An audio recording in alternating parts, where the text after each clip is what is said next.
Are you ready to go? I'm nervous for you. Proceed. All right. Number 1, third best running back I've ever seen, Christian McCaffrey. I'd say Walter Payton, Barry Sanders, Christian McCaffrey. Led the NFL in scrimmage yards, scrimmage touchdowns, 100-yard rushing games. He's tied for the most total touchdowns by a Niner in a season with Jerry Rice. He is, to me, top 3 to 4 running back of all time, Christian McCaffrey. Number 2 is Trent Williams. To me, a first ballot top 5 left tackle of all time. Bizarrely athletic for his size. Second highest graded tackle this year, and he missed some games with an injury. He's allowed 2 sacks in 3 years.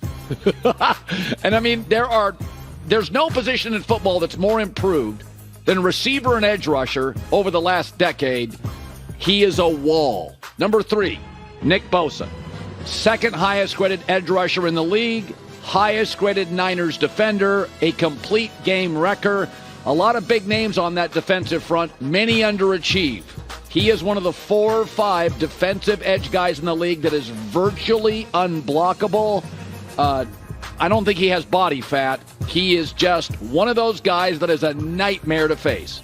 Number 4, Penei Sewell.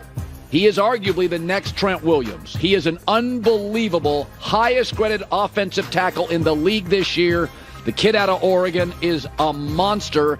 674 pass-blocking snaps, allowed 1 sack, and he's just now going into his prime. Number 5, I think one of the more unique players in league history, Deebo Samuel. He's the second player in league history with 4,000 receiving yards and 1,000 rushing yards over their first 5 seasons. His only issue is health.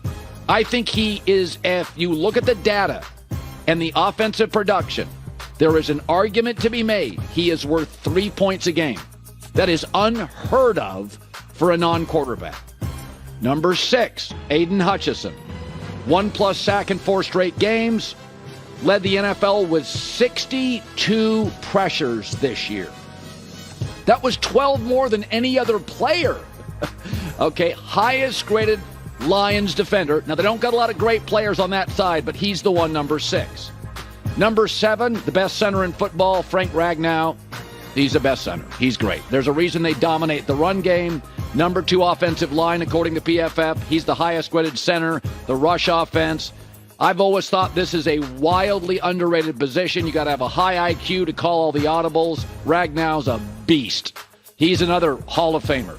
Number 8, George Kittle, 81 receiving yards and 32 receiving yard touchdown, divisional win over the Packers. Highest graded, not Travis Kelce, highest graded tight end this year in the league. He had a bad drop last week, but I will say this, and tight ends not historically that valuable. But there's a couple of guys. Kittle is one of them. Gronk's another. Travis Kelce's another. They should be paid like wide receivers. They're that good. Number 9, and I feel I'm embarrassed to say that he's this low, is Jared Goff. Let me read you a stat on Jared Goff. Over the last 2 seasons, who leads the NFL in passing yards? Mahomes. Who's second? Goff. Led all quarterbacks in completion percentage in the playoffs. 74% in the playoffs. Jared Goff. I apologize to Jared. You should probably be higher, but there's like 9 Hall of Famers in this game. Number 10, Amon-Ra St. Brown. Second highest graded Lions player this year after Penei Sewell, the best tackle in the league. Most receptions in a season, including the playoffs ever, over Calvin Johnson. And I think we'd both admit, maybe the most underrated player in the league. I mean, seriously, maybe because he didn't go in the first round. There you go. Hi, everybody. It's me, Uncle Colin. Subscribe here to get the latest from the herd, including exclusive behind-the-scenes videos and more, wherever you may be, however you may be watching. Thanks again for making us part of your day.